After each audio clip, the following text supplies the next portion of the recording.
जय श्री राम। आज हम दियों की दिवाली अर्थात दीपावली के बारे में जानेंगे।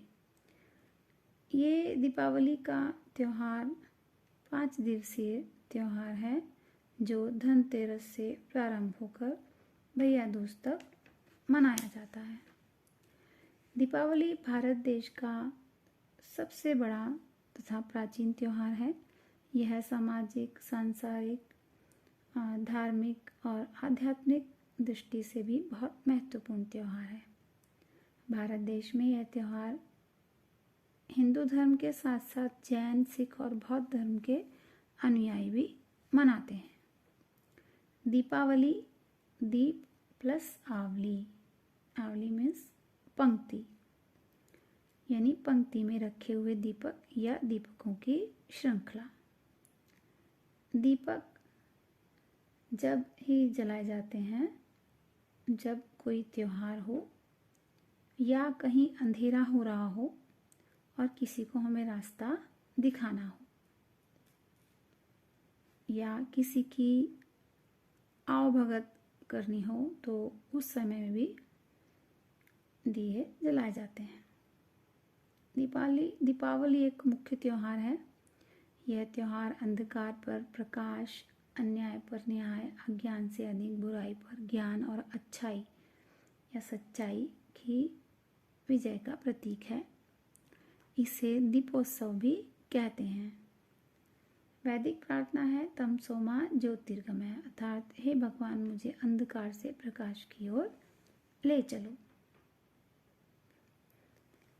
दीपक को स्कंद पुराण में सूर्य के हिस्सों का प्रतिनिधित्व करने वाला माना गया है। भारतीय संस्कृति के अनुसार दिए अर्थात दीपक को ज्ञान और सत्य का प्रतीक माना जाता है क्योंकि वह स्वयं जलकर दूसरों को प्रकाश देता है।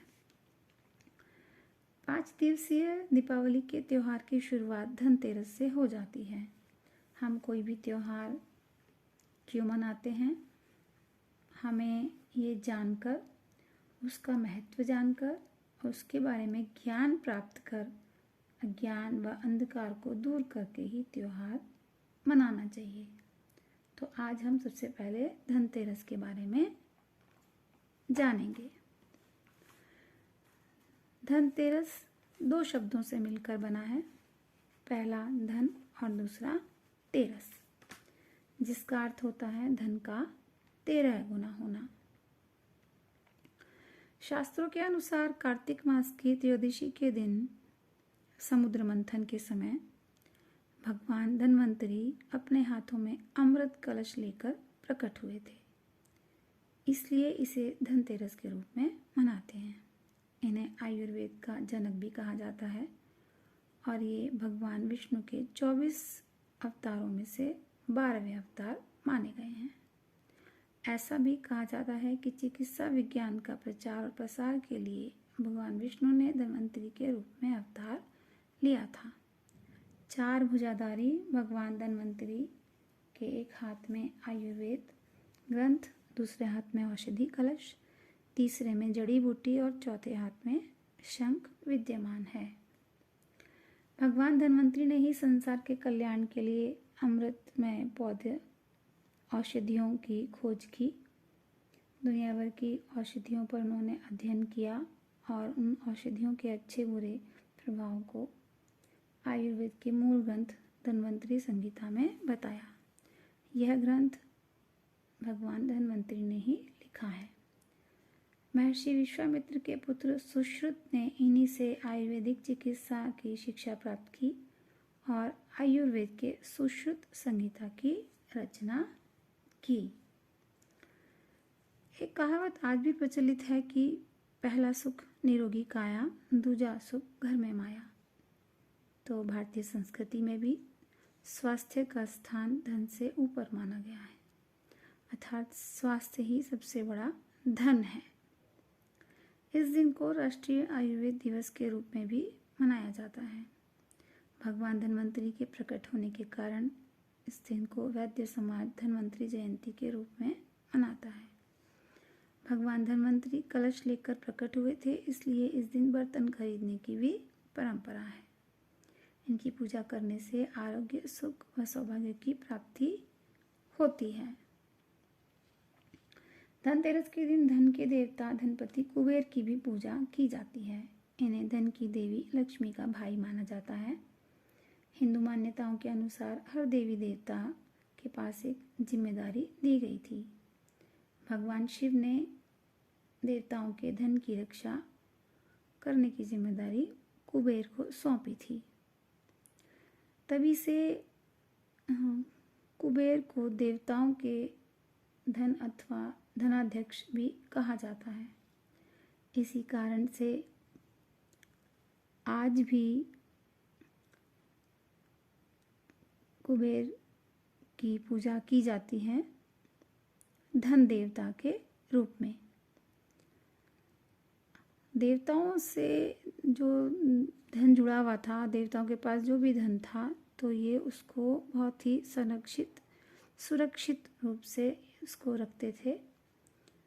तो सभी भगवान कुबेर से प्रार्थना करते हैं कि जिस प्रकार उन्होंने देवताओं के धन की रक्षा की, तो वो हमारे धन की भी रक्षा करें। धनतेरस से जुड़ी एक पौराणिक कथा भी है।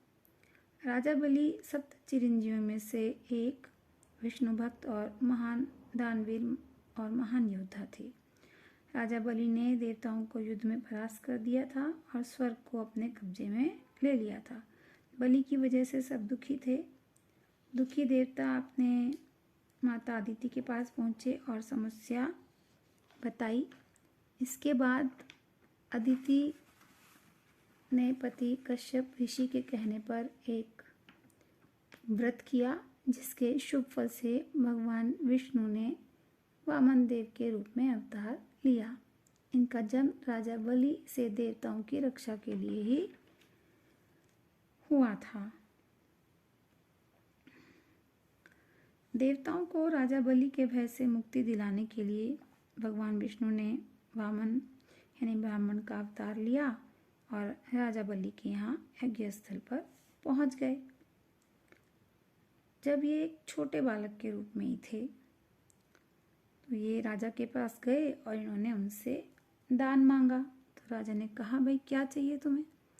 तो इन्होंने दान में 3 पग भूमि मांगी। अहंकारी राजा बलि ने सोचा कि ये तो बहुत छोटा सा काम है, मेरा तो पूरी धरती पर अधिकार है। तो इन्होंने उनसे कहा वामन अवतार से कि ठीक है, मैं तुमको 3 पग भूमि दे देता हूँ। अब उन्होंने सोचा होगी कितने की, कितने बड़े ये हैं, कितने बड़े इनके पग होंगे। उन्होंने कहा ठीक है, मैं दे देता हूँ। तो जो शुक्राचार्य एक दैत्यों के गुरु थे, ये दैत्यों के गुरु तो थे लेकिन बहुत ही बड़े सिद्ध पुरुष और ज्ञानी भी थे।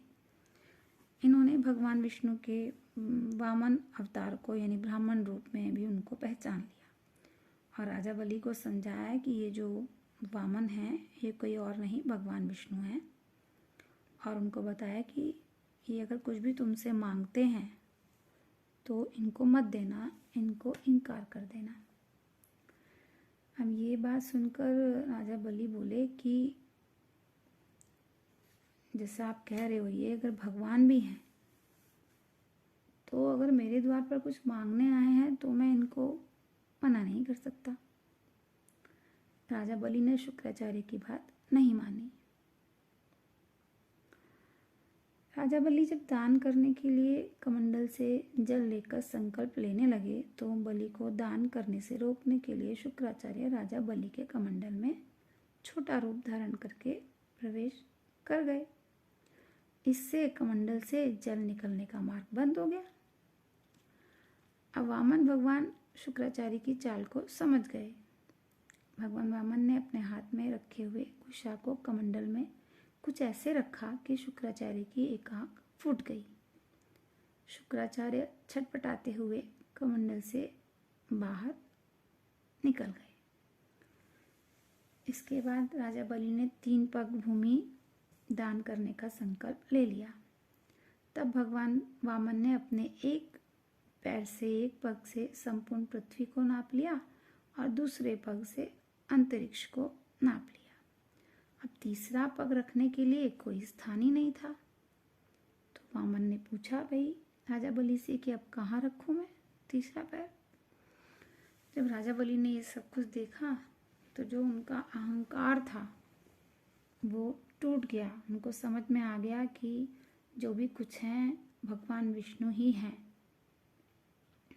मुझे उनका सम्मान करना चाहिए। तो राजा बलि ने वामन अवतार में भगवान विष्णु से कहा कि आप जो आपका पैर है तीसरा पग आप मेरे सिर पर रख लीजिए।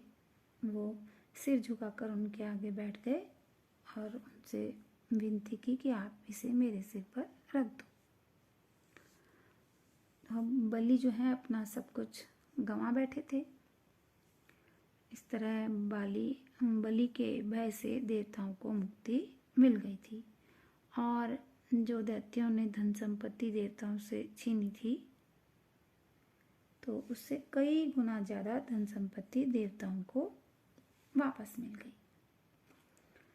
जब ये घटना घटित हुई थी तो उस दिन कार्तिक कृष्ण पक्ष की त्रयोदशी ही थी, तो इसलिए भी धनतेरस को हम मनाते हैं। लेकिन राजा बलि ने भगवान वामन अवतार विष्णु जी से एक वरदान भी लिया था कि आपने जैसा कहा वैसा हम करते गए, लेकिन आपको भी हमें एक वरदान देना होगा कि धनतेरस से दिवाली तक के दिनों में आप भी यहाँ धरती पर आएंगे, हमारे बीच रहेंगे और हमें आशीर्वाद देंगे। तो भगवान विष्णु ने उनको वरदान दिया था और कहा था तथास्तु, अर्थात ऐसा ही होगा। तब से ही ऐसा माना जाता है कि वामन अवतार भगवान विष्णु इन दिनों धरती पर ही आते हैं और सभी उनका स्वागत पूजा करते हैं। तो वीडियो आपको अच्छी लगी हो तो लाइक करें, शेयर करें और सब्सक्राइब करें। नरक चतुर्दशी के बारे में अगली वीडियो में बताने का प्रयास करूँगी। जय श्री राम।